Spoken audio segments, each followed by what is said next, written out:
आज नवरात्रि का चौथा दिन है। मैं व्रत हूं, तो मैं मां की स्तुति से शुरू करना चाहती हूं। या देवी सर्वभूतेषु शक्ति रूपेण संस्थिता नमस्तस्यै नमस्तस्यै नमस्तस्यै नमो नमः। सर्वमंगल मांगल्ये शिवे सर्वार्थ साधिके शरणे त्र्यंबके गौरी नारायण नमोस्तुते। मेरे साथ कहिए जय माता दी, जय माता दी, जय माता दी। मैं उपस्थित सभी नेतागण को यहाँ पे मैं उनका स्वागत करना चाहती हूँ। श्री भूपेश बघेल जी, श्री अजय कुमार लल्लू जी, श्रीमती आराधना मिश्रा मोना जी, श्री दीपेंद्र हुडा जी, श्री प्रमोद तिवारी जी, श्री सलमान खुर्शीद जी, श्री पीएल पुनिया जी, राजेश मिश्रा जी, अजय राय जी, श्री इमरान प्रतापगढ़ी जी, प्रदीप माथुर जी, विवेक बंसल जी, प्रदीप जैन आदित्य जी, दीपक सिंह एमएलसी जी, जितेंद्र सिंह एक्सएमपी, कमल किशोर कमांडो जी, किशोरीलाल शर्मा जी, मोहम्मद मुकीम जी, नदीम जावेद जी, राकेश सचान जी, सुप्रिया श्रीनेत जी, सोहेल अंसारी जी, जफर अली नकवी जी, पंकज मलिक जी, ब्रिजलाल खाबरी जी, श्री अनुग्रह नारायण सिंह जी, उपस्थित प्रदेश कांग्रेस के कमेटी के पदाधिकारी, फ्रंटल विभाग प्रकोष्ठ के पदाधिकारी, सभी जिला शहर अध्यक्ष, युवा, किसान, महिला और मीडिया के मेरे साथी, आप सबका इस सभा में बहुत बहुत स्वागत। जैसे मैंने कहा, नवरात्रि चल रही है। इस समय मुझे उचित लगा कि मैं आपसे अपनी दिल की बात कहूं। जो सच्चाई मैंने उत्तर प्रदेश में पिछले 2 सालों से देखी है, जब से मैं यहाँ पे काम कर रही हूँ, वो सच्चाई मैं आपके सामने रखना चाहती हूँ। शुरू में जब मैंने यहाँ काम करना शुरू किया तो एक घटना हुई यहाँ से कुछ ही दूर सोनभद्र में। इस घटना में 13 आदिवासी खेत में काम कर रहे थे। जब पुलिस प्रशासन की सहमति से कुछ लोग उनकी ज़मीन लेने की कोशिश कर रहे थे, वो लोग आए, ट्रैक्टर जीप लेके आए और उन्होंने मारपीट की, गोली चलाई और 13 आदिवासियों को शहीद किया। सोनभद्र में नरसंहार हुआ। जब मैं उनसे मिलने गई तो मेरे मन में एक बात बहुत स्पष्ट मुझे लगी। जिस परिवार के पास मैं जा रही थी, वे कह रहे थे हमें मुआवजा नहीं चाहिए, हमें पैसा नहीं चाहिए किसी सरकार का, हमें न्याय चाहिए। लेकिन दीदी, हमें न्याय की उम्मीद नहीं है। उसके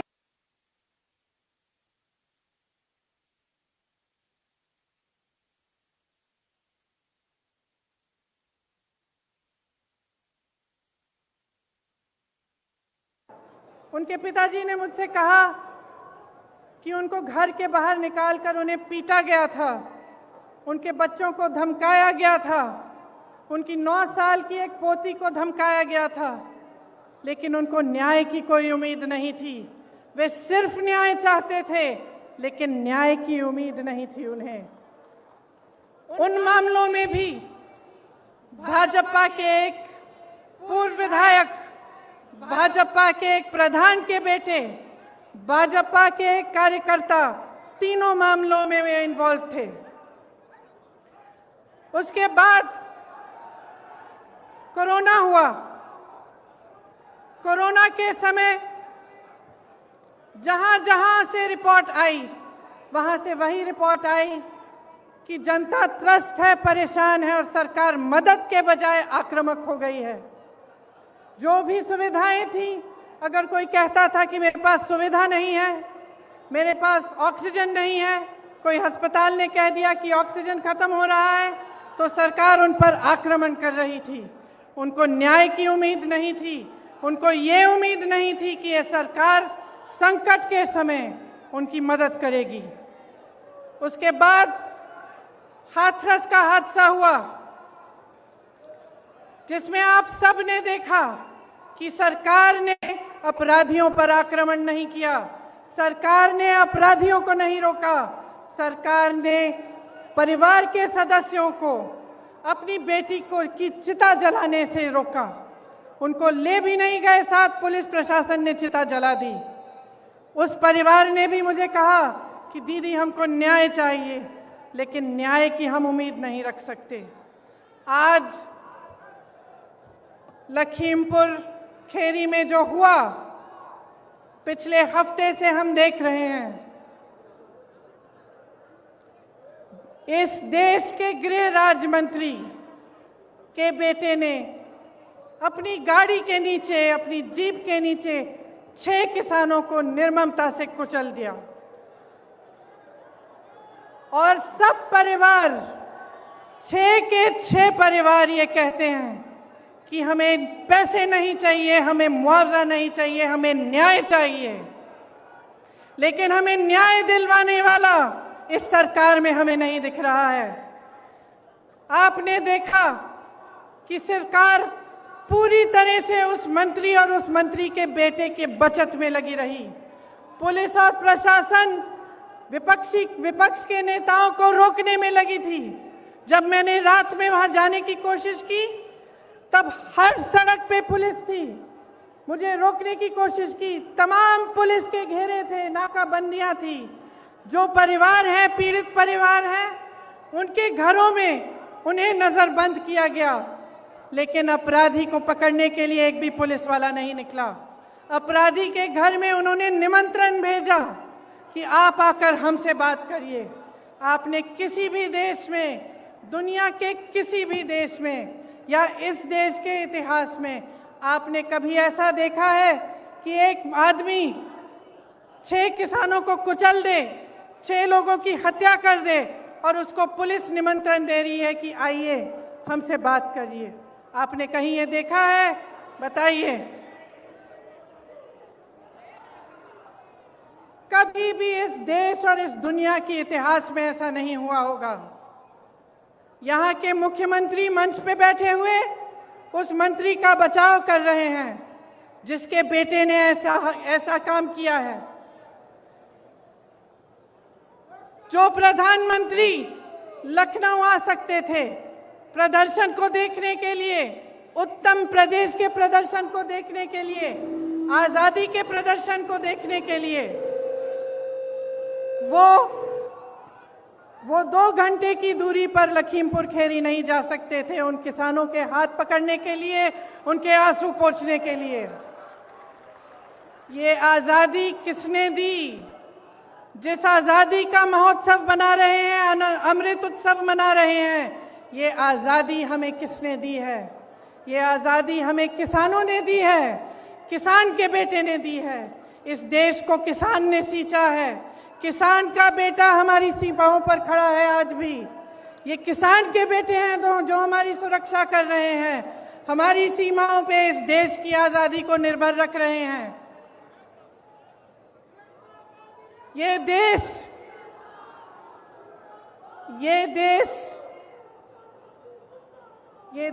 क्या है? ये देश एक आस्था है, एक उम्मीद है। इसी न्याय की उम्मीद पर इस देश को आज़ादी मिली।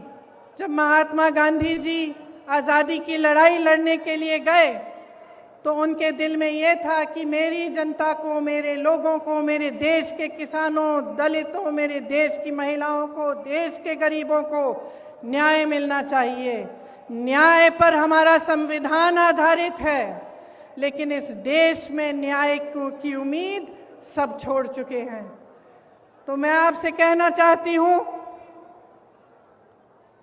कि जब लखीमपुर खेरी में मैं शहीद नक्षत्र सिंह जी के घर गई, उन्होंने मुझे बताया कि उनका बेटा सीमा सुरक्षा बल में दाखिल हुआ है।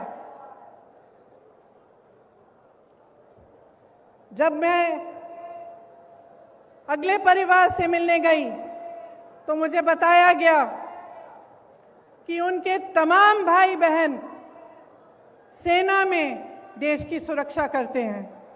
जब मैं रमन कश्यप पत्रकार के घर गई, मुझे बताया गया कि उनको काम करते करते मारा गया, उनको जीप के नीचे कुचला गया क्योंकि वो वीडियो ले रहे थे, सच्चाई दिखाना चाह रहे थे। सारे परिवारों ने यही कहा कि हमें न्याय मिलने की उम्मीद नहीं है। तो अगर हमारे देश में कोई कुचला जाता है, किसी के प्रति हिंसा होती है, किसी पर अत्याचार होता है और उसको न्याय मिलने की उम्मीद नहीं होती, तो किसके पास जाएगा? अगर सरकार, मुख्यमंत्री, प्रधानमंत्री, गृह राज्य मंत्री, विधायक सभी मिले हुए हैं, सभी अपनी पीठ मोड़ देते हैं उनकी तरफ, तो किसके पास जाए जनता और क्या करे? आप जानते हैं कि किसान ने 9-10 महीनों से एक आंदोलन जारी रखा है। 300 दिन से अधिक ये आंदोलन चला है। इसमें 600 से अधिक किसान शहीद हुए हैं। क्यों कर रहे हैं ये आंदोलन? ये आंदोलन इसलिए कर रहे हैं क्योंकि ये जानते हैं कि ये सरकार के जो 3 कानून हैं, उनके जरिए उनकी आमदनी, उनके खेत, उनके फसल सब इस सरकार के खरबपति मित्रों के पास जाने वाली है, उनके कब्जे में होने वाली है।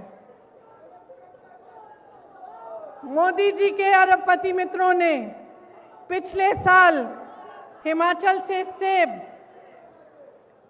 88 रुपए किलो में खरीदा था। इस साल वही सेब 72 रुपए किलो में खरीद रहे हैं और सबकी मजबूरी हो गई है कि वो सेब का दाम घटाएं। किसान की लागत बढ़ गई है, क्योंकि फसल की कीमत तय करने का फैसला आप खरबपति कर रहे हैं। इसीलिए मनचाहे ढंग से कीमत घटा दी गई। ये स्थिति पूरे देश में होगी। जब इनके कानून लागू होंगे तो आपकी खेती, आपके फसल सब आपसे छीना जाएगा। मोदी जी ने जो आंदोलन कर रहे थे उन किसानों के बारे में क्या कहा? उन्हें आंदोलनजीवी कहा, आतंकी कहा। योगी जी ने उपद्रवी कहा, धमकाने की कोशिश की। इसी गृह राज्य मंत्री ने धमकाकर कहा कि मैं 2 मिनट में तुम्हें सबक सिखा दूंगा। आंदोलन करने की कोशिश की तो 2 मिनट में सबक सिखा दूंगा। दुनिया के कोने कोने तक हमारे प्रधानमंत्री घूम सकते हैं, अमेरिका जा सकते हैं, जापान जा सकते हैं, देश देश में भ्रमण कर सकते हैं, लेकिन अपने किसानों से बात करने के लिए अपने घर से मात्र 10 किलोमीटर दूर दिल्ली के बॉर्डर तक नहीं जा सकते।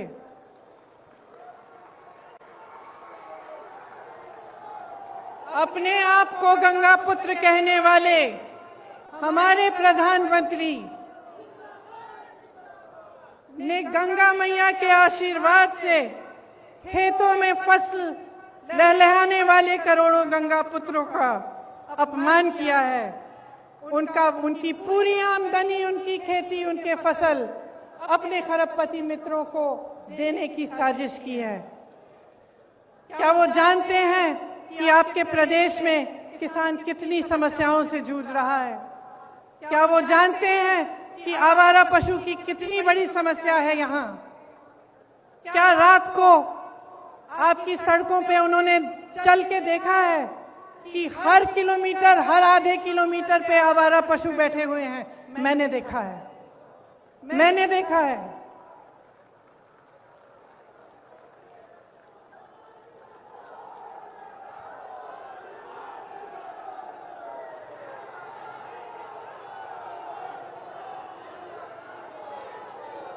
किसानों की बिजली के दाम 3 बार बढ़ा चुके हैं।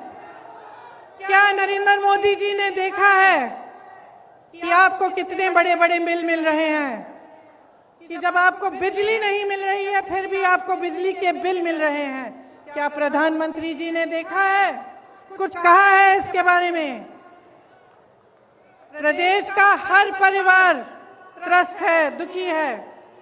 धान और गेहूं का दाम नहीं मिलता, यूरिया खाद बेहद महंगा हो गया है, जीएसटी, खेती के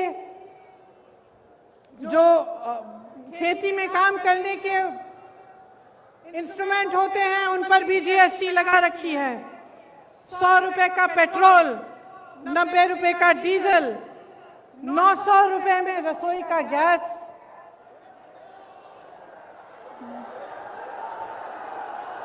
1000 आज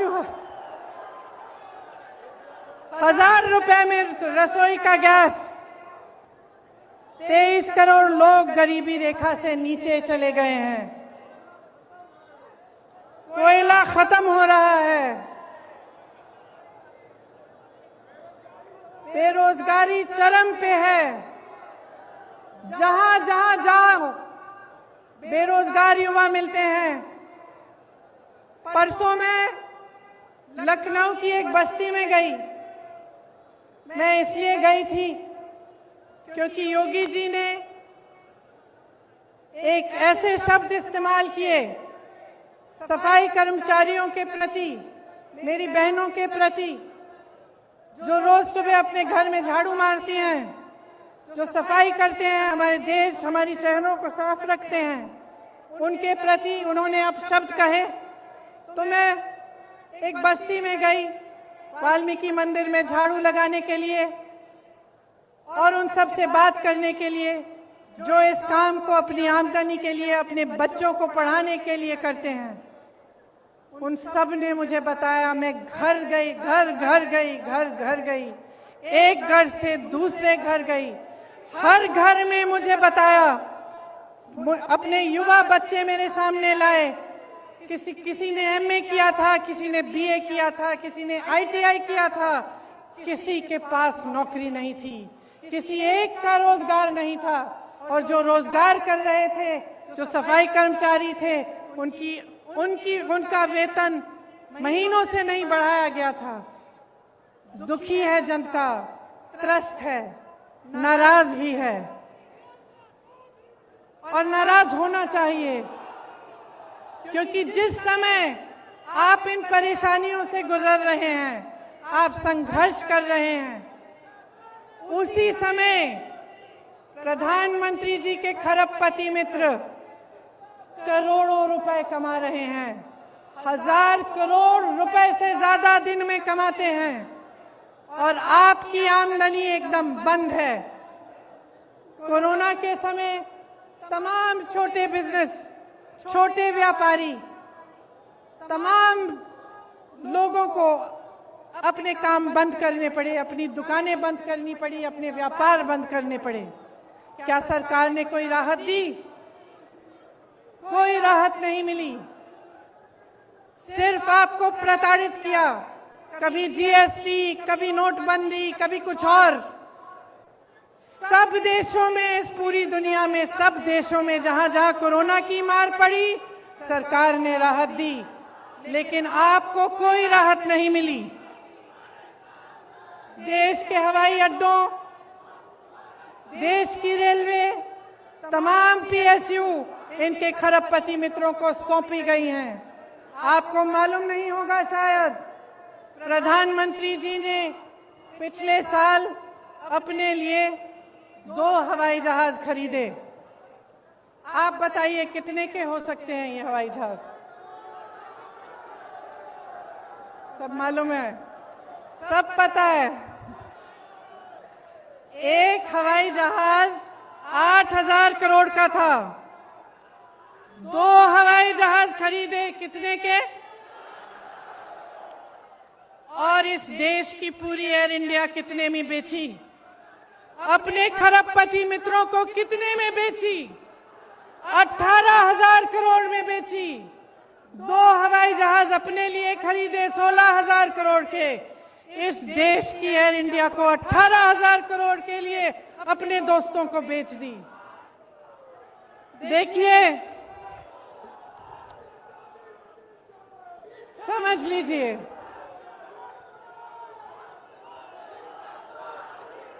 समझ लीजिए, जब जब मैं बात करती हूं लोगों से, जब मैं लोगों से बात करती हूं,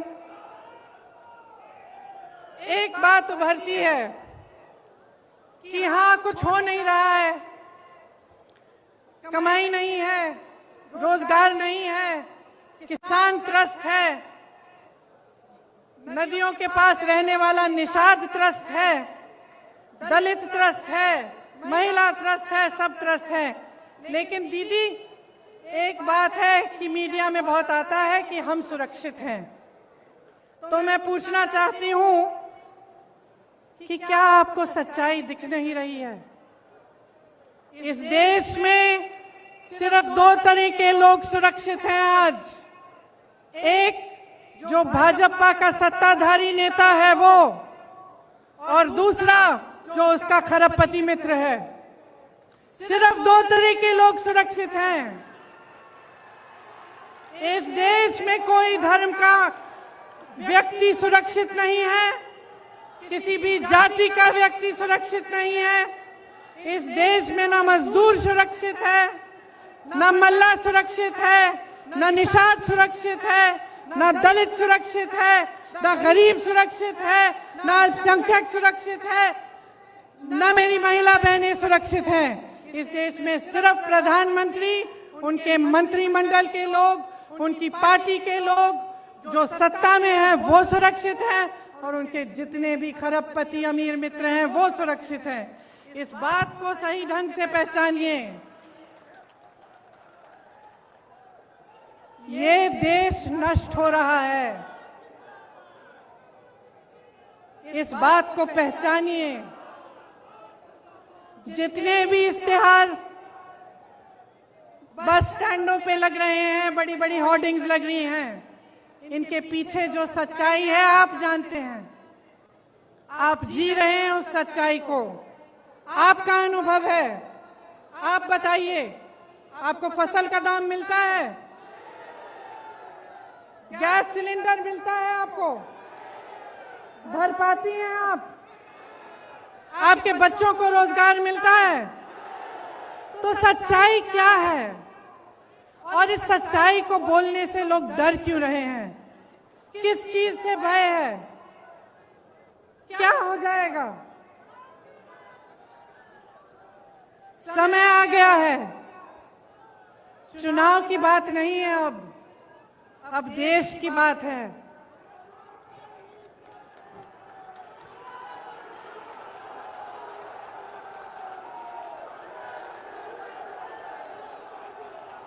ये देश भाजपा के पदाधिकारियों, उनके मंत्रियों, उनके प्रधानमंत्रियों की जागीर नहीं है। ये देश आपका देश है, आपका देश है। इस देश को कौन बचाएगा? कौन बचाएगा इस देश को? अगर आप जागरूक नहीं बनेंगे, समझदार नहीं बनेंगे, आप इनकी राजनीति में उलझे रहेंगे, तो आप ना अपने देश को बचा पाएंगे, ना अपने आप को बचा पाएंगे। आप किसान हो, इस देश की आत्मा हो। जितने भी मंच पे नेता बैठे हैं उनको आपने बनाया है, आपकी मेहनत ने बनाया है इस देश को। ये कभी मत भूलिए। जो आपको आंदोलनकारी कहते हैं, जो आपको आतंकवादी कहते हैं, उनको न्याय देने के लिए मजबूर करिए। कांग्रेस के जितने भी कार्यकर्ता यहाँ हैं, किसी से नहीं डरते हैं, किसी से नहीं डरते हैं। हमें जेल में डालिए, हमें मारिए, हमें कुछ भी कर लीजिए, हम लड़ते रहेंगे, लड़ते रहेंगे, लड़ते रहेंगे जब तक वो गृह राज्य मंत्री आपका इस्तीफा नहीं देगा, तब तक हम लड़ते रहेंगे। हम हिलेंगे नहीं, हम हटेंगे नहीं। हम कांग्रेस के कार्यकर्ता हैं। हमारी पार्टी ने इस देश की आजादी की लड़ाई लड़ी है। हमें कोई चुप नहीं कर सकता, हमें कोई रोक नहीं सकता। और जितने भी लोग मेरी बातों को सुन रहे हैं, चाहे आप यहां मौजूद हैं, चाहे आप टीवी पे देख रहे हैं, अपने अंतर मन में झांकिए, अपने अंतर मन में झांकिए और अपने आप से सिर्फ एक सवाल पूछिए, सिर्फ एक सवाल पूछिए कि जब से ये सरकार आई है, इन पिछले 7 सालों में क्या आपके जीवन में तरक्की आई है कि नहीं? क्या विकास आपके द्वार पे आया है कि नहीं? जो वचन आपसे किए थे वो निभाए गए हैं कि नहीं? सिर्फ ये एक सवाल पूछ लीजिए और अपने ही मन में ईमानदारी से इस सवाल का जवाब दीजिए। और अगर इस सवाल का जवाब यही है कि आपके जीवन में तरक्की नहीं हुई, तो आ जाइए, मेरे साथ खड़े होइए, कंधे से कंधा लगाइए और लड़िए। बदलिए सरकार को, परिवर्तन लाइए, अपने प्रदेश को बदलिए, क्योंकि मैं तब तक नहीं रुकूंगी जब तक यहाँ पर परिवर्तन आए। मैं आप सबको बहुत बहुत धन्यवाद देना चाहती हूँ कि आप यहाँ आए, इतनी धूप में मेरा इंतजार किया। आप सबको नवरात्रि की बहुत बहुत शुभकामनाएं। जय माता दी, जय हिंद, जय किसान, जय किसान, जय जवान, जय किसान, जय जवान, जय हिंद, जय हिंद, जय हिंद, जय हिंद, जय हिंद, जय हिंद। लड़ेंगे, लड़ेंगे। अब मैं इमरान प्रतापगढ़ी जी को आमंत्रित करता हूं, अपने लफ्ज के साथ जो है वो आभार प्रदर्शन करेंगे।